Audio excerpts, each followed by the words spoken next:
What's going on, guys? Welcome back to today's video. Like I was saying on Monday, this is all about rental properties. This is all about getting our rent on, getting our invest on, and owning some property. That's all we've ever wanted, right? Just own our 40 acres and keep it moving, right? So with that, I'm gonna go ahead and get straight into it, guys. I don't want to waste any of your time because this is some really good stuff here. So without any further ado, let's get educated. So, like I said, the first thing we want to break down is we want to find out what is a buyer's market versus what is a seller's market. So, obviously, like how they sound, a buyer's market is definitely more tailored to buyers. It means the buyers are going to have more power and, so on and so forth. Like I said, we're going to get into that on Friday. Today is all about the seller's market. The reason I wanted to get into this one immediately was because we are currently in a seller's market. So if you have a home, if you've been thinking about, oh, I want to downsize or I want to own another property or whatever the case is, now is the time to actually sell what you have or, rent or change out, whatever you want to do with that, and then start looking into new properties as the months go on. What happens is a seller's market can't sustain itself indefinitely.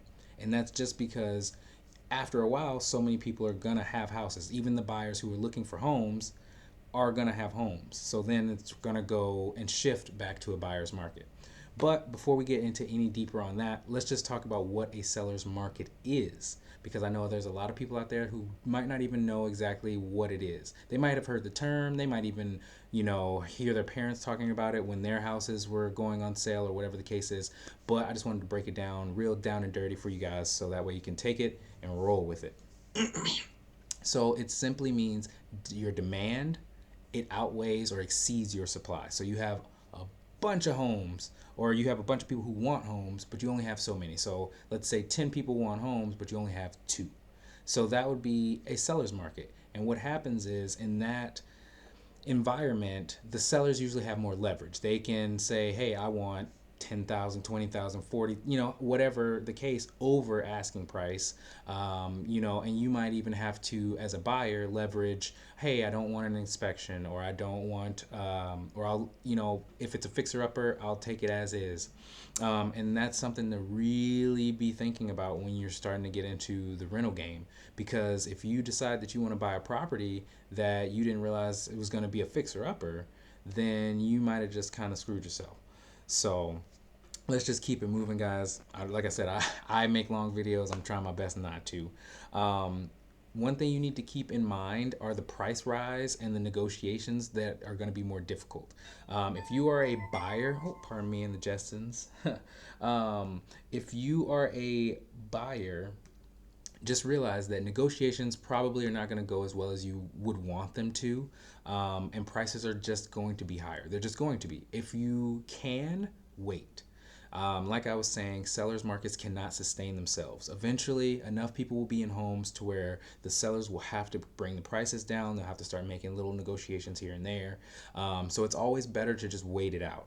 Like I said, we are currently in a seller's market, so you might want to just take it easy. Just keep an eye out on what's on the market. Which actually brings me to the next thing. There are actually a few tips that you can actually take and use when you're looking into a property in either a seller's or a buyer's market. Since we're talking about a seller's market, there are tips that make you successful in both the selling and the buying side in a selling market. So basically, what I'm saying is if you're a seller and a buyer, these are going to be the individual tips for both under a seller's market. And then vice versa, on Friday when we go over a buyer's market, we're just going to break it down again to sellers and buyers and then how that affects them in a buyer's market. So let's just break it down real quick. So for buyers in a seller's market, you need to be thinking about the repairs that need to be made. You need to think about the cleaning and the depersonalization of it. And you need to think of marketing it like a I'm sorry, I actually have these confused. The sellers, you need to be thinking about making repairs clean and depersonalized, which is simply, make sure it looks good, make sure it doesn't look like you. Like if you're a dog person and you're the kind of person who wears, the really furry coats and you have pictures and polka dots all over your walls, you need to just repaint it, get rid of the pictures, and make it as basic as possible. People like blank canvases. They like to be able to do their own thing. They don't want to come into a house where the bathroom is pink and blue.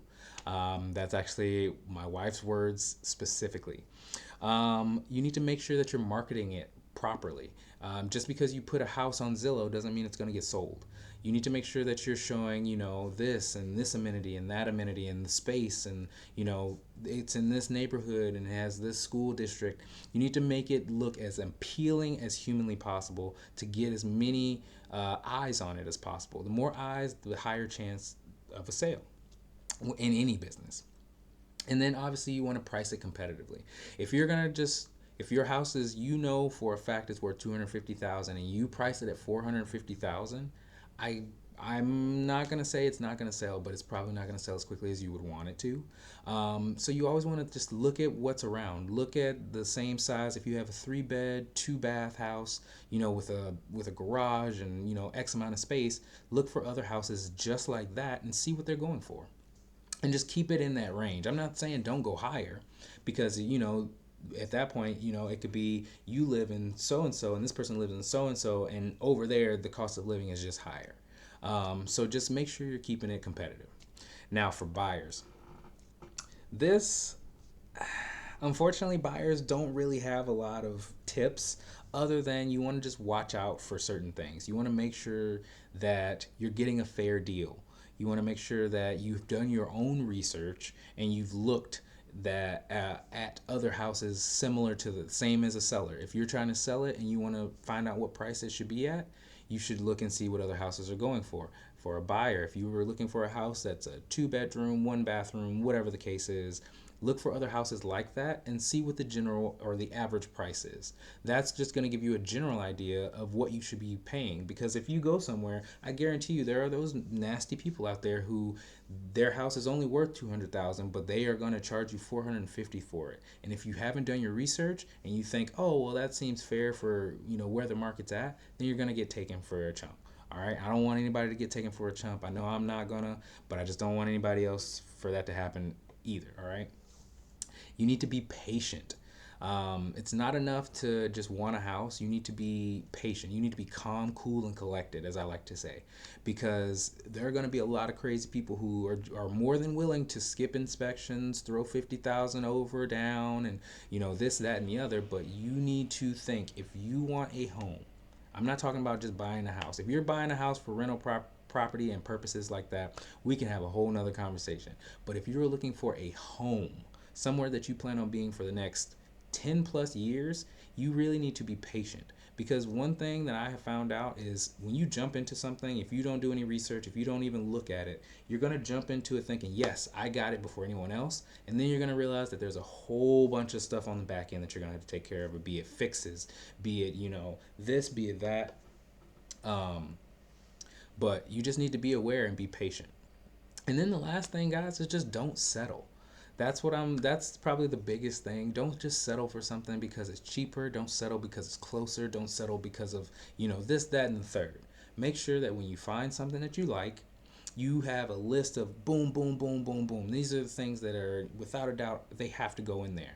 And make sure that you stick to that, because I guarantee you the regret of not having those things once you have a house is higher than being, putting an extra 10,000 down here, or having to look a little bit longer there.